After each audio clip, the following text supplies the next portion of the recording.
Welcome back to Michigan Business Beat, brought to you on the Michigan Business Network. I am Chris Holman, and we are going to spend a little time right now with someone who is desperately needed in this mid-Michigan and beyond community.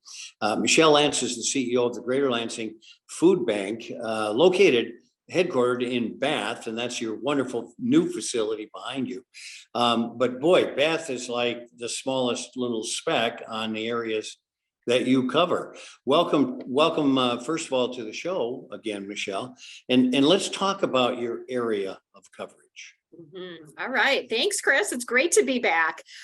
We cover 7 counties. So Bath is sort of right in the middle of that territory. We have the tri-counties down by Lansing, and then we go all the way up to Clare County. So we've got very rural counties and then some urban as well. So 2023 gotten off to somewhat of a challenging start. Is that the case? Well, it is. We just learned, of course, that the extra benefits that people were receiving during the pandemic on their SNAP or Bridge cards for food is going to be ending. And that was a part of the federal economic stimulus program. And by March, the residents in Michigan will not have that extra $95 per person, not per household, but per person on those food cards.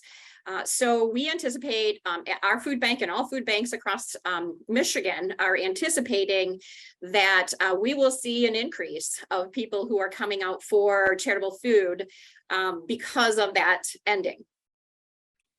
The unbelievable thing, I think, is that even in the best of times, we can't, through the food bank, meet the total need. And now you're going to exponentiate that differential, which is going to be really difficult. Yeah, you're correct. During the pandemic, of course, we saw about a 30% increase. It started tailoring off in later 21, when people were getting back to work. But last year, we shot back up to 25 to 30% increase again, month over month. And now we're anticipating even higher. So we're going to be seeing more people than we did even at the height of the pandemic. Unbelievable. Okay, challenges that are challenging for-profit businesses: inflation, supply chain logistics, talent. Are those things impacting you as well? Significantly, yes. The food supply chain issue is probably the greatest one that we are experiencing. It never got back on track after the pandemic. We still have sort of a food shortage, if you will, because of everything from transportation to still the war in Ukraine and everything in between.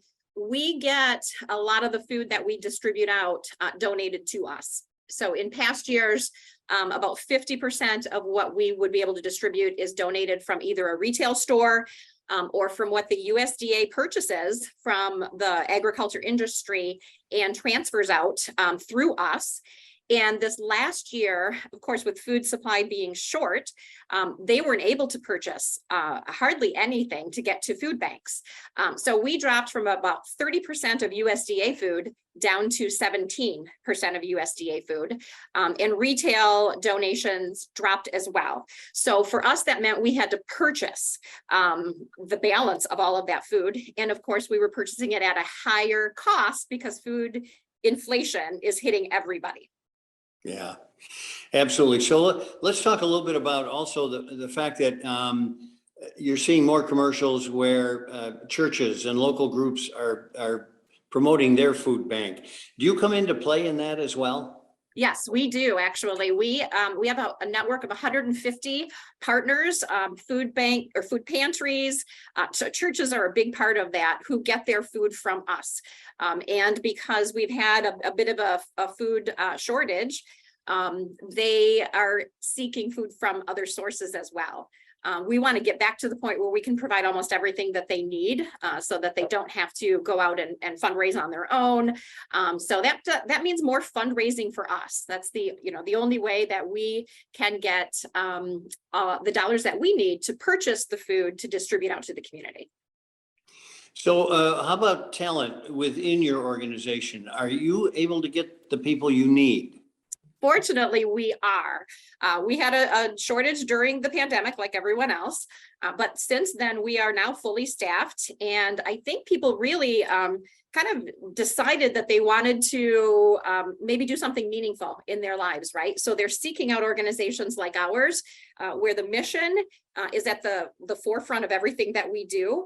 And then there's meaning to their work instead of just work. So, that might be a little anecdotal, but I really feel that that's the type of talent that we've been able to attract. Well, no, I think in some segments where it's driven by passion, it's driven for, like you say, a need to contribute, that you're probably not impacted quite as much. How about that volunteer base? Because that's always a tricky one. It is, and we're fortunate there as well. People really decided to come out and support the rest of their community, support their neighbors. So we aren't shy on volunteers, although we can always use more. We'll find places for them, but most of our volunteer shifts are filled, some out for a month or two. So we've been fortunate there. So we've got a statewide business audience. How do businesses, because this does impact businesses when there's a shortage of food, how do businesses get involved? How can they help? Yeah, you're exactly right. We have, when people are hungry or don't have food, they can't work properly. The productivity goes down. We know the increase in sick days goes up. And so becoming involved either financially or bringing volunteers into the food banking network is really, really important, especially right now when we're going to see an influx of people coming because the SNAP benefits are ending. Michelle Lantz, CEO of the Greater Lansing Food Bank, thanks for the work you do and thanks for being with us today. We always appreciate your time. You're very welcome. Thank you. You're watching the Michigan Business Beat on the Michigan Business Network. I'm Chris Holman. Stick around. We've got a lot ahead.